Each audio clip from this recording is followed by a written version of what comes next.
નમસ્તે બાળ મિત્રો, આજે આપ સૌને સ્ટોરી ગર્લ ફરી એક નવી વાર્તા લઈને આવી છે અને તે વાર્તાનું નામ છે રાજા અને મૂર્ખ ચોર.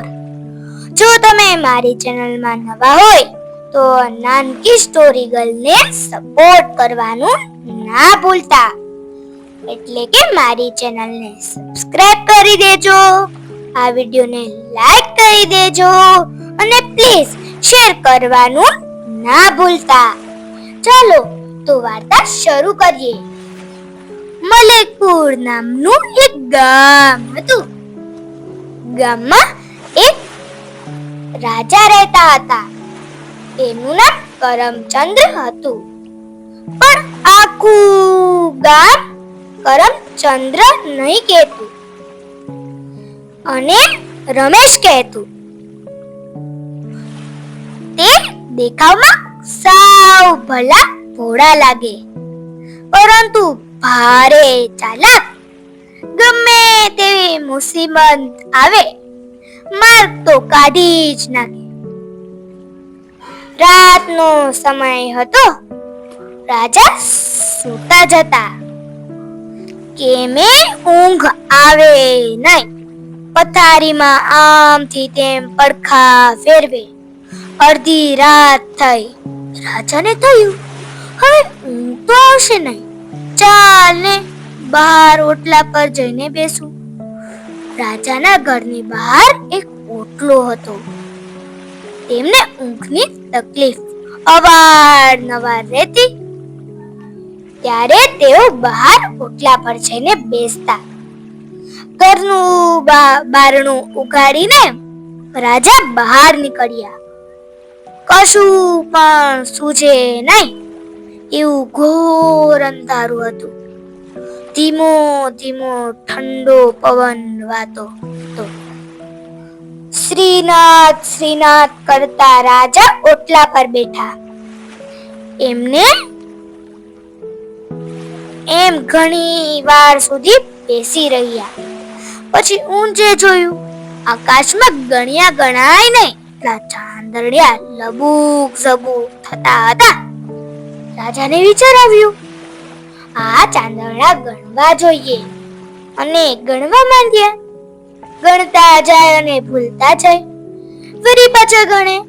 રાજાને આમાં ખૂબ મજા આવી. એ તો ખોવાઈ ગયા ગણતરીમાં. બરાબર એ વખતે ચોર ચોરી કરવા નીકળેલો. કોઈ ઘરમાં ઘૂસવાનું એને લાગ ન મળ્યો. આગેથી એણે રાજાને જોયા. દબે પગે ચાલતા ઓટલા પાસે આવ્યા. એટલે કે ધીમે ધીમે જઈને ઓટલા પાસે આવ્યા. ચાંદરડા ગણાતા. રાજાની દાઢી પકડી લીધી. રાજા ઓચિતા આવા હુમલાથી ગભરાઈ ગયા, પણ એકદમ નરવા અવાજમાં બોલ્યા, અરે ભાઈ, અડધી રાતે મારી દાઢી કેમ પકડે છે? છોડ છોડ, વાળ તણાય છે, છોડ, દાઢી છોડ. ચોર કહે, નહીં છોડું, દાઢી નહીં છોડું. રાજા કહે, ભાઈ, શા માટે નહીં છોડે? મારી દાઢીએ તારું શું બગાડ્યું? 150 રૂપિયા આવે તો દાઢી છોડું, ચોરે કહ્યું.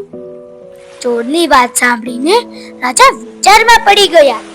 આ દાઢી છોડવાનો કઈ ઉપાય કરવો પડશે. રાજા ગાવા લાગ્યા, દાઢીના 150 ને ચોટલીના 400, ચોટલીના 400 ને દાઢીના 150. ચોટલી તે ચોટલી ને દાઢી તે દાઢી, દાઢીના 150 ને ચોટલીના 400. ચોરને થયું, આ રાજા કેવો છે? એની દાઢી પકડી છે ને એ મારો વાલીડો ગીત ગાય છે. એના અગડંબ બગડંબ ગીતમાં છે કંઈક ભલી વાત. રાજા ગીત પૂરું કરતા કહે, ભાઈ, હવે દાઢી છોડ.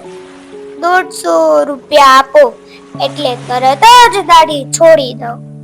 અને મારે રસ્તે પડવું, એ ચોર બોલ્યો. રાણી ઘરમાં સૂતા હતા.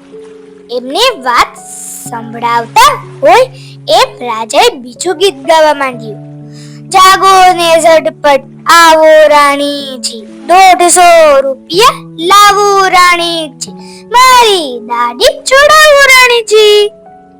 ઘડીભર ચોરને હસવું આવી ગયું. રાજા પણ ખરા છે, અડધી રાતે રાગડા તાણે છે. એનામાં કશું બુદ્ધિ જેવું લાગતું નથી. રાજા, તમારો રાગડો બંધ કરો અને 150 રૂપિયા લાવો, ચોર બોલ્યો. રાજા કહે, હા ભાઈ, હમણાં જ આપું છું, મારા ખિસ્સામાં નથી, ઘરમાંથી મંગાવી દઉં. ચોર કહે, દાદી, છોડાવવી હોય તો ઝટ મંગાવો. રાજા મોટા અવાજમાં બોલ્યા, એ રાણીજી, જાગો, જાગીને એકદમ આવો. એક ચોરે મારી દાઢી પકડી છે, 150 રૂપિયા માંગે છે. પટારામાંથી 150 રૂપિયા લેતા આવો. દાઢીના 150 છે, પણ ખબર છે ચોટીલીના તો 400 થાય. જો દાઢી મૂકીને ચોટલી પકડશે તો મૂળાના પતિકા જેવો 400 દેવા પડશે. માટે ઝટ 150 રૂપિયા લઈને આવો. વાર લગાડતા નહીં, ઝટપટ 150 રૂપિયા લઈને આવો. આ સાંભળી ચોર વિચાર કરવા લાગ્યો. જો 400 રૂપિયા મળતા હોય તો શા માટે ચોટલી ન પકડવી? દાઢીના 150 જ મળશે. ચાલ, દાઢી છોડીને રાજાની ચોટલી પકડી લઉં. 400 રૂપિયાની કમાણી કરવાનો આ સારો મોકો છે. ચોર ઝડપથી રાજાની દાઢી પર હાથ ફેરવી લીધો અને દાઢી મૂકીને ચોટલી પકડવા ગયો. રાજાના માથા તરફ હાથ લાંબો કર્યો. રાજાનું માથું સાવ બોકટું હતું, એટલે કે સાવ નાનું હતું. આખા માથા પર ટાલ, એ પણ વાળનું નામ નિશાન ન મળે. ચોટલી હોય તો ચોરના હાથમાં આવે ને. આ તકનો લાભ લઈ રાજા ઊભા થઈ ગયા. ઊભા થઈ મુઠ્ઠીઓ વાળી ને ભાગ્યા. એકદમ ઘરમાં બેસી ગયા. અંદરથી નકુચાને સાંકળ ચડાવી દીધી અને તાળું પણ મારી દીધું. ચોર આંખો છોડતો બાધાની જેમ જોઈ રહ્યો. આ તો ભારે થઈ. 400 રૂપિયા લેવા જતા 150 મળવાના હતા, તે ખોયા. મારા બેટા, રાજા ખરો ચાલાક નીકળ્યો, મને છેતરી ગયો. આવો અફસોસ કરતા ચોર ત્યાંથી ચાલી નીકળ્યો. ત્યારે એની મશ્કરી કરતું હોય એમ રાજાનું પેલું ગીત જાણે સંભળાતું હતું.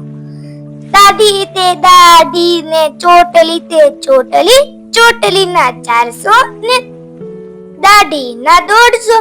ચોટલી તે ચોટલી ને દાઢી તે દાઢી, દાઢીના 150 ને ચોટલીના 400. ને બંને કાનમાં આંગળા ખોસી દીધા. જોયું ને, ચતુર રાજા કેવા હતા. એટલે આપણે પણ લોભ કરવો જોઈએ નહીં અને ચતુર બનવું જોઈએ. અને આવી જ નવી નવી વાર્તાઓ સાંભળવા માટે મારી ચેનલને લાઈક, શેર અને સબસ્ક્રાઇબ કરવાનું ભૂલતા નહીં. Thank you.